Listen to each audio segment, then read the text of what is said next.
9 मई के वाक़यात के बाद तहरीक इंसाफ के रहनुमा शहरियार आफरीदी के खिलाफ मुसलसल 3 MPO के ऑर्डर जारी करने और इख्तियारात के नाजायज इस्तेमाल करने पर डिप्टी कमिश्नर इस्लामाबाद के खिलाफ तौहीन अदालत के केस की आज समाअत हुई। अदालत ने DC इस्लामाबाद इरफान नवाज मेमन की गैर हाजिरी पर उनके गिरफ्तारी के वारंट जारी करने का हुक्म दे दिया और तमाम IGs और FIA को हुक्म दे दिया कि वो DC इस्लामाबाद को कल सुबह 9 बजे अदालत के सामने पेश कर दें। इस केस की समाअत जस्टिस बाबर सत्तार कर रहे हैं। आज समाअत के आगाज में DC इस्लामाबाद इरफान नवाज मेमन के वकील राजा रिजवान अब्बासी ने अदालत को बताया कि इरफान नवाज मेमन को उम्रे पर जाना है। इस पर जस्टिस बाबर सत्तार ने कहा कि कल अदालत ने इरफान नवाज मेमन की हाजिरी से इस्तिस्ना की दरख्वास्त मंजूर नहीं की थी। जहां भी DC इस्लामाबाद मिले गिरफ्तार करके पेश करें। जबकि इस हवाले से जारी होने वाले तहरीरी हुक्मनामे के मुताबिक इस्लामाबाद के डिप्टी कमिश्नर की कल इस अदालत में 9 बजे हाजिरी यकीनी बनाने के लिए नाकाबिले जमानत गिरफ्तारी के वारंट जारी किए जाते हैं। गिरफ्तारी के इस वारंट की तकमील IG इस्लामाबाद और पूरे मुल्क में जहां से भी इरफान नवाज मेमन मिले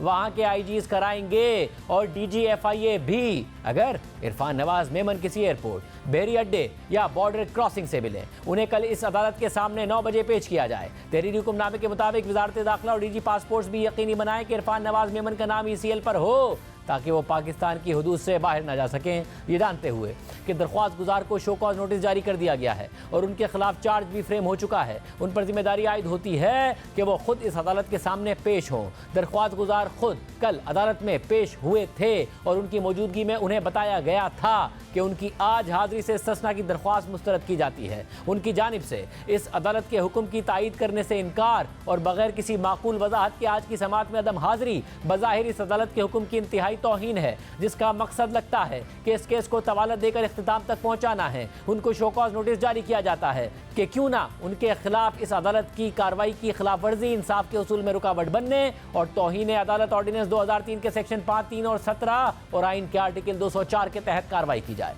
गुज़िश्ता साल 9 मई को इमरान खान की गिरफ्तारी के बाद मुल्क भर में PTI के कारकुनों की जानिब से एहतजाज, जलाओ घेराव और तोड़ फोड़ किया गया, जिसके बाद रियासती इदारों ने तहरीक इंसाफ के कारकुनों और अहम रहनुमाओं के खिलाफ कार्रवाइयों का आगाज़ किया। इस दौरान न सिर्फ तहरीक इंसाफ के रहनुमाओं को गिरफ्तार किया जा रहा था बल्कि उनकी जमानतों पर रिहाई के बाद उन्हें मजीद मुकदमात बनाकर गिरफ्तार कर लिया जाता था और 3 MPO का इस्तेमाल कसरत से किया जाने लगा। इस हवाले से शहरियार आफरीदी का केस अहम है, जिन्हें पहली मरतबा 16 मई को गिरफ्तार किया गया था। जैसे ही शहरियार आफरीदी को जमानत मिलती तो उन्हें फिर 3 MPO के तहत गिरफ्तार कर लिया जाता और यूँ सिर्फ 16 मई से 16 अगस्त के दरमियान शहरियार आफरीदी को 7 मरतबा 3 MPO के तहत गिरफ्तार किया गया, जिसके बाद 16 अगस्त को इस्लामाबाद हाई कोर्ट के जस्टिस बाबर सत्तार ने शहरियार आफरीदी को रिहा करने का हुक्म देते हुए अपने फैसले में लिखा था कि मौजूदा हक़ाइक़ की रोशनी में जाहिर होता है कि इस 3 MPO के ऑर्डर की कोई हैसियत नहीं है। डिस्ट्रिक्ट मजिस्ट्रेट का यह दावा कि दरख्वास्त गुजार यानी शहरियार आफरीदी इस्लामाबाद में आवाम को इश्तियाल दिला रहे थे, वो भी उस वक्त जब वो अडियाला जेल में सलाखों के पीछे थे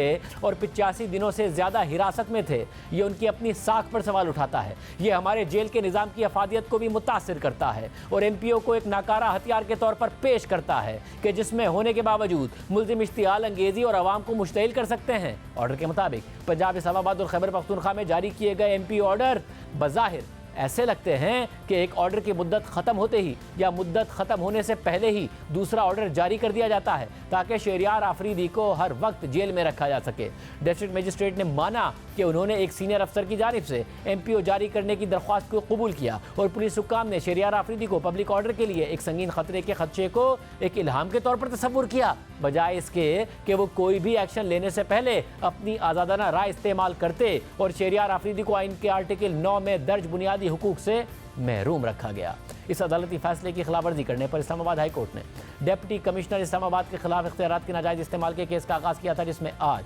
अदम हाजिरी पर इस्लामाबाद हाई कोर्ट ने वारंट गिरफ्तारी जारी कर दिया है।